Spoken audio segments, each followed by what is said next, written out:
माता दी दोस्तों, मैं आचार्य वसुधा आप सभी का हार्दिक अभिनंदन करती हूँ आपके अपने YouTube चैनल गुरु सप्तऋषि ज्योतिष शिक्षण संस्थान की ओर से। दोस्तों, आज के वीडियो में हम आपसे बात करने वाले हैं भाद्रपद मास की अमावस्या के बारे में। जी हाँ, जिसे कुशाग्रहणी अमावस्या भी कहा जाता है और बहुत से लोग इसे पिठोरी अमावस्या के नाम से भी जानते हैं। वैसे तो अमावस्या का जो पूर्णतः फल होता है वो पितरों की शांति के लिए होता है, पितरों के तर्पण के लिए होता है। अब इस वर्ष यानी कि 2022 में ये पिठोरी अमावस्या कब आ रही है, आइए जान लेते हैं इसकी विशेष तिथि और मुहूर्त। वैसे ये अमावस्या जो शुरू होगी, इसके शुरू होने का समय रहेगा 26 अगस्त 2022 को दोपहर को 12:23 से और समापन का समय होगा 27 अगस्त दोपहर को 1:46 पर। क्योंकि हम सभी त्योहार, सभी पर्व सुबह सूर्य उदय की तिथि में मनाते हैं और जो तर्पण का महत्व रहता है वो भी सुबह के समय का रहता है, तो इसलिए अमावस्या की जो पूजा की जाएगी वो की जाएगी 27 अगस्त को प्रातःकाल।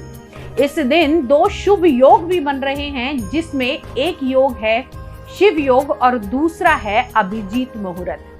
कहते हैं वैसे ही भगवान शिव की आराधना से पितरों को तर्पण मिलता है, पितरों को तृप्ति मिलती है, और दूसरा अभिजीत मुहूर्त जो कि सभी कार्यों को पूर्ण कराता है।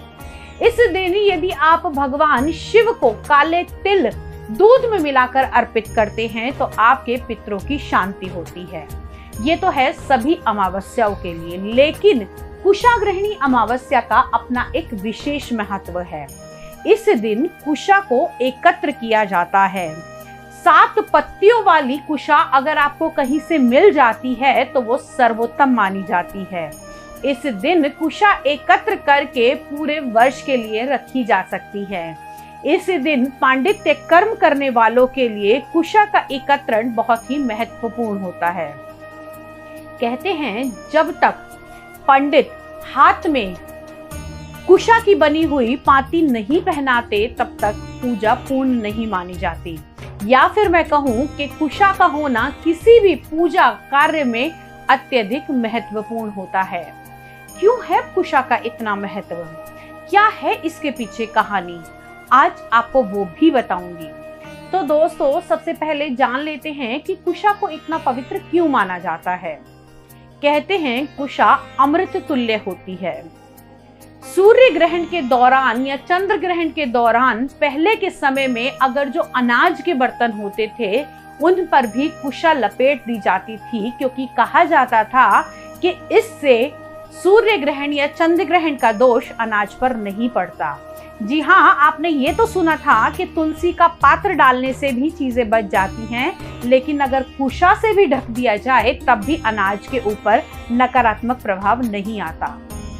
वहीं कुशा इको फ्रेंडली भी मानी जाती है। साथ ही साथ कुशा का इस्तेमाल करने से आपको अमृत तुल्य फलों की प्राप्ति होती है।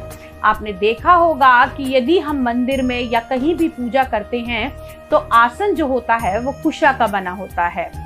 कुशा इस्तेमाल करने से आपकी नकारात्मकता भी समाप्त होती है। अब बार बार कुशा कुशा कुशा और अमृत तुल्य कह रही हूँ, इसके पीछे जो कथा है आइए उसको भी जान लेते हैं। दक्ष प्रजापति, जी हाँ, माता सती के पिता भगवान शिव के ससुर दक्ष प्रजापति की 2 कन्याएं थीं, कद्रु और विंता, जिनके पति थे महर्षि कश्यप। महर्षि कश्यप से दोनों की ही शादी हुई, लेकिन दोनों बहनों में अपने आप में बहुत ज्यादा आपस में दोनों के अंदर सदा विवाद रहता था, एक दूसरे से नहीं बनती थी बहनें होने के बावजूद भी। तब एक बार कद्रु ने छल से सर्पों के साथ मिलकर विंता को हरा दिया। हराने के बाद उन्होंने उनसे दासत्व करवाया, यानी कि उनको अपनी दासी बना लिया। इस बात के लिए उनके पुत्र भगवान गरुड़, जी हाँ, जिन्हें हम गरुड़ देव, आपने देखा होगा कि मंदिर की घंटियों में आपको गरुड़ देव आसानी से देखने को मिल जाएंगे। तब गरुड़ देव ने कहा कि मैं अपनी माता का ये दुख नहीं देख सकता। अगर उन्होंने सर्पों से पूछा कि अगर मुझे अपनी माँ का ये दासत्व खत्म करना हो तो उसके लिए मुझे क्या करना होगा। तभी सर्पों ने बताया कि अगर आप अपनी माँ को इस गुलामी से बचाना चाहते हैं तो आप हमारे लिए अमृत ले आए। ऐसी बात सुनकर तभी भगवान गरुड़ अमृत कलश लेने पहुंचे। वहीं इंद्र ने उन्हें रोकने की कोशिश की, लेकिन फिर भी भगवान गरुड़ अमृत कलश लेकर आ गए। इंद्र ने रास्ते में उनको बहुत ज्यादा रोका, लेकिन बाद में वो अमृत कलश जब लेकर आए, उन्होंने उस अमृत कलश को एक किनारे रख दिया कुशा के ढेर के ऊपर। गरुड़ जी ने सर्पों से कहा कि आप स्नान आदि से निवृत्त हो जाएं तथा उसके बाद पवित्र होने के नित्य क्रिया करने के बाद में आप इस अमृत को सहर्ष सहित स्वीकार कीजिए। ये सब कुछ छुपकर इंद्रदेव देख रहे थे। इंद्रदेव वहां से वो अमृत कलश चुरा कर ले गए। जब सर्पों ने और भगवान गरुड़ ने आके देखा तो वहां पर अमृत का कलश नहीं था, लेकिन जब वो कलश को लेकर जा रहे थे, उस कलश से अमृत की कुछ बूंदें कुशा पर गिर गईं और कुशा गीली हो गई। सर्पों ने उस कुशा को चाट कर ही अमृत की प्राप्ति हुई और सर्प कुल का भी उस समय में उद्धार हुआ। इसी दिन से माना जाने लगा कि जो कुशा है वो अमृत तुल्य होती है। किसी भी पूजा पाठ इत्यादि में कुशा का विशेष महत्व रहेगा। इसीलिए इस अमावस्या के दिन इसे कुशाग्रहणी अमावस्या भी कहा जाता है। तो दोस्तों, इस कुशाग्रहणी अमावस्या पे आप पूजा तो कीजिए, साथ ही साथ कुशा एकत्रित करके भी रखिए और उसका इस्तेमाल भी कीजिए। ये कुशाग्रहणी अमावस्या पर ये उपाय करना बिल्कुल ना भूलें। जो कुशा लेनी है वो आपने 7 पत्ती वाली कुशा अगर मिल जाती है, सूखी कुशा मिल जाती है तो वो बहुत ही उत्तम है।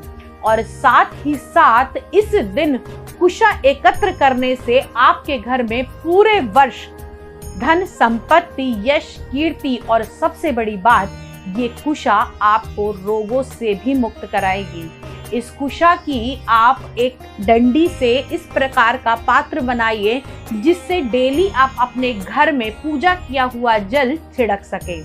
ये बहुत सारे रोगों से भी मुक्ति दिलाती है। कहा जाता है क्योंकि इसके ऊपर अमृत की बूंदें गिरी थी, इसलिए यदि कुशा से जल अगर बीमार व्यक्ति को भी निरंतर पिलाया जाता है महामृत्युंजय का जाप करके, तो वो व्यक्ति जल्दी ही स्वस्थ हो जाता है। आज के वीडियो में इतना ही। अगले वीडियो में आपसे फिर से मुलाकात करूंगी, कुछ नया लेकर, कुछ इंटरेस्टिंग लेकर और कुछ ऐसा लेकर जो वास्तव में आप जानना चाहते हैं। साथ ही साथ यदि आप अपनी कुंडली का विश्लेषण कराना चाहते हैं, घर या फैक्ट्री का वास्तु कराना चाहते हैं, एस्ट्रोलॉजी या न्यूमरोलॉजी सीखना चाहते हैं, तो स्क्रीन पर दिए हुए नंबर पे हमसे संपर्क कर सकते हैं। तब तक के लिए जुड़े रहिए, चैनल को फॉरवर्ड करते रहिए साथ में, और कमेंट बॉक्स में आपसे जुड़े हुए वीडियोस के लिए टॉपिक्स भेजना बिल्कुल ना भूलिए। तब तक के लिए जय मां भगवती।